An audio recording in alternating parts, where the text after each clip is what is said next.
From the Hindu Kush to the Rockies, a journey from Kabul to Colorado in community-led transformation, a memoir of resilience, advocacy, and transformation by Homayun Milad. Episode 5, The Art of Building Democratic Foundations, a view from Paktia, winter 2007. A week into my role in Paktia, I witnessed something far more meaningful than development planning. In a bright room in one of the districts, I observed a process that reshaped how I understood grassroots democracy. On paper, it looked like a simple needs prioritization exercise within the 8 pillars of the Afghanistan National Development Strategy. In reality, it was a careful and coordinated effort in community empowerment and local governance.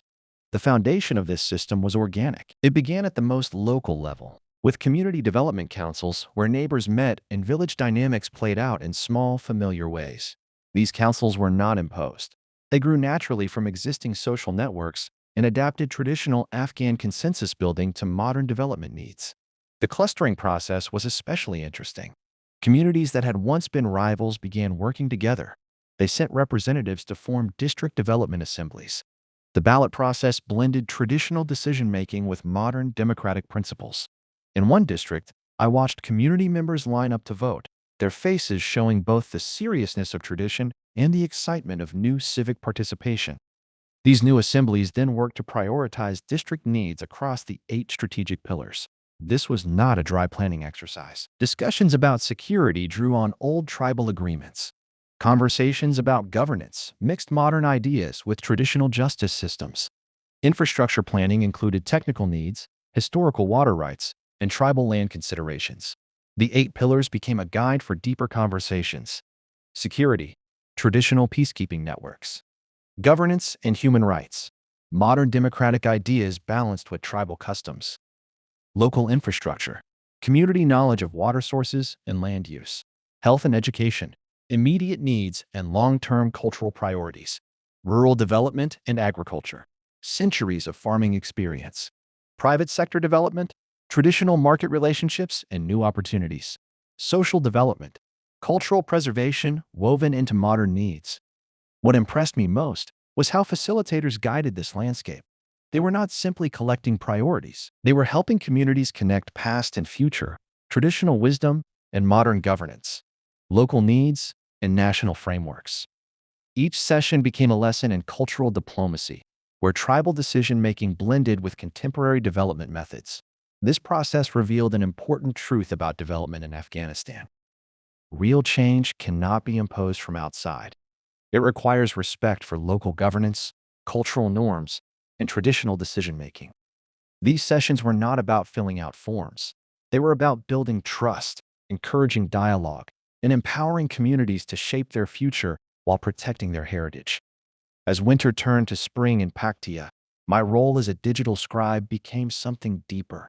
Each morning, as I opened new stacks of flip charts, I found myself absorbing the dreams, struggles, and hopes of the communities.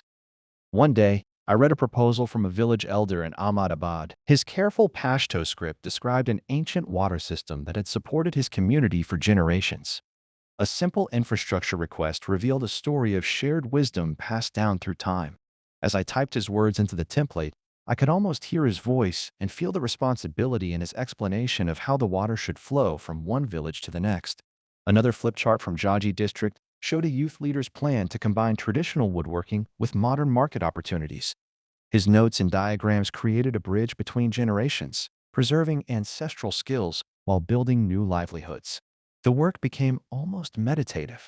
Each evening, as the sun set behind the Tara Mountains and shadows filled my small office, I spent extra time with certain passages. A grandmother's message supporting girls' education in Chumkani, a farmer's drawing of an improved irrigation system in Zermatt. Each page carried the weight of lived experience. What began as a mechanical task became an act of preservation. I was not just transferring data. I was documenting the wisdom of communities that had survived decades of conflict while keeping their identity intact. Their hopes were not limited to bullet points. They filled margins with arrows, notes, and symbols that added meaning no database could capture.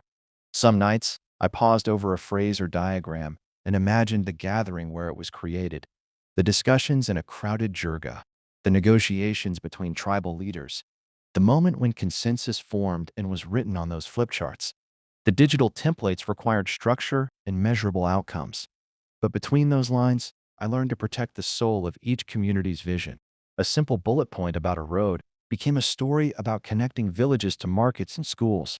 A note about agricultural training carried the dreams of farmers hoping to restore their land. This daily immersion changed how I understood development. Beyond frameworks and formats lies something more important: the dignity of people defining their own future, drawing on collective knowledge while welcoming new possibilities. My hands on the keyboard became a bridge, honoring both the precision of modern practice and the complexity of community-led change. During those months of digital transformation, I learned that true development is not about imposing solutions. It is about listening to the quiet hopes rising from within communities. Each flip chart was a sign of resilience. Each handwritten page was a chapter in a long story of transformation. And I became not only their translator, but their witness. We'll continue this story in the next episode, so stay tuned.